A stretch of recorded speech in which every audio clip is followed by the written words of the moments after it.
So then it gets to the third term.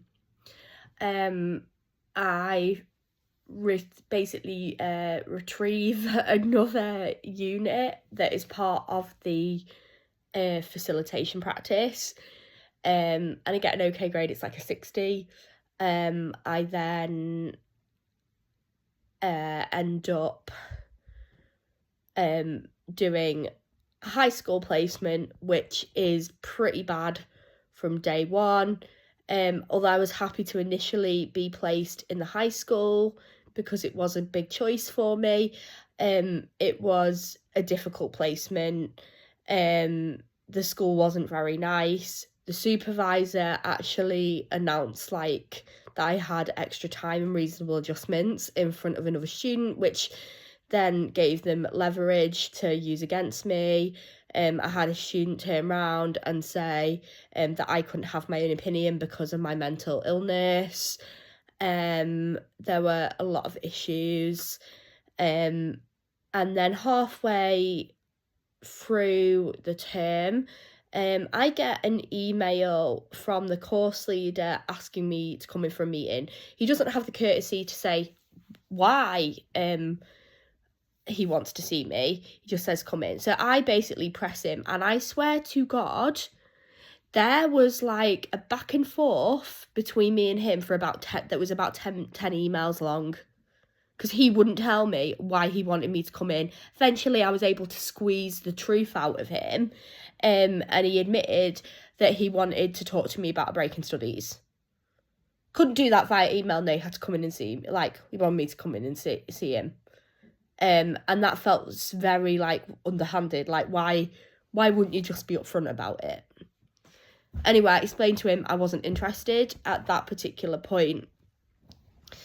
Anyway, a week passes and something quite traumatic happened when I returned home.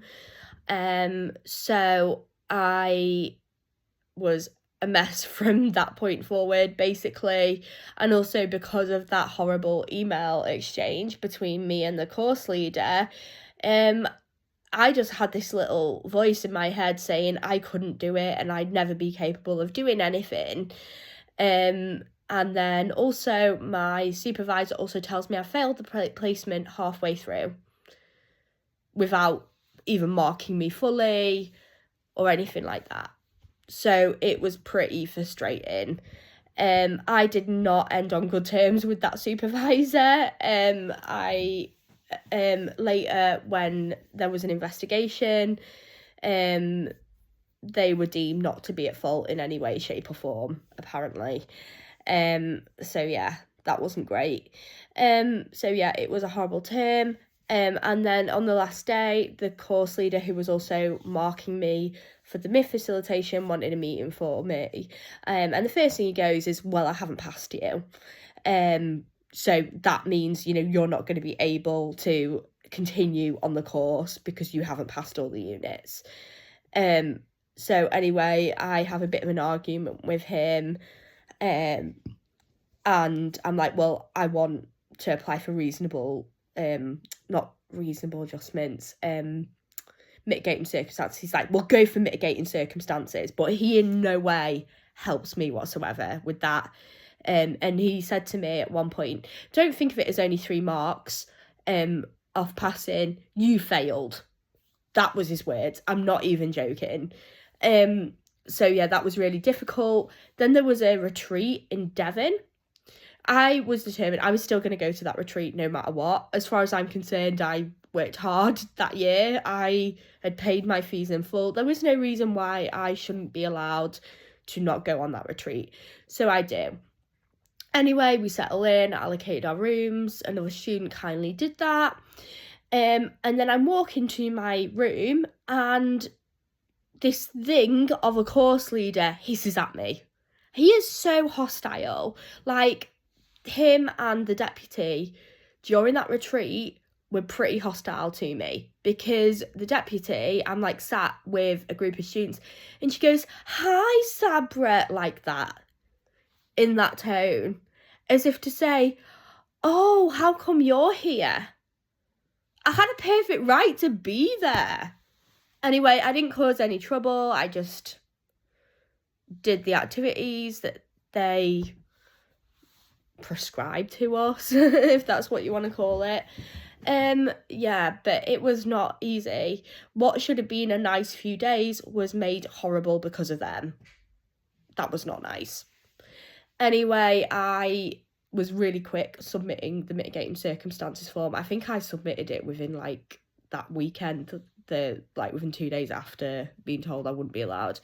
And they basically formally tell me I'll probably be accepted for reasonable mitigating circumstances, because obviously I hadn't been given the full supervision in my first placement. They had also not met their own procedures that they put me on. So if you remember from that first term, they put me on a health and wellbeing plan, or whatever it was called, and the idea was they were supposed to have a meeting with me every term to discuss that. They did in the second term, but in the third term, the course leader did not meet with me to discuss that. And he obviously wouldn't state the reason for wanting to meet me in that meeting, and he refused to say it. So anyway, they admitted that there were procedural irregularities. They said when I came back, I needed to engage with the disability support team, which I'd done already.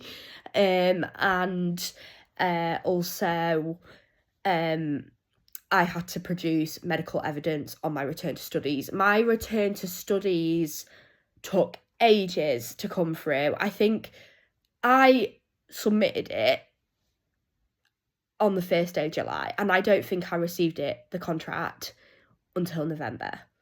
So such a long time, a ridiculously amount of long time. And the thing is, like, because of the institution that is Central's flakiness, you know, I felt like I couldn't really move out of my flat either. And the thing is, I wasn't even going to get the full year of a break in studies, so there was no point in, say, like, moving home. And also I had a really good, like, price on my room in the flat in London. It's a really reasonable price. Like, I would have been mad to have given that up. So I did stay in London. I had to work on my break in studies, so I had maybe one or two like short breaks away in Europe, but you know, it wasn't actually much of a break, if I'm going to be honest. So that concludes that term and break in studies.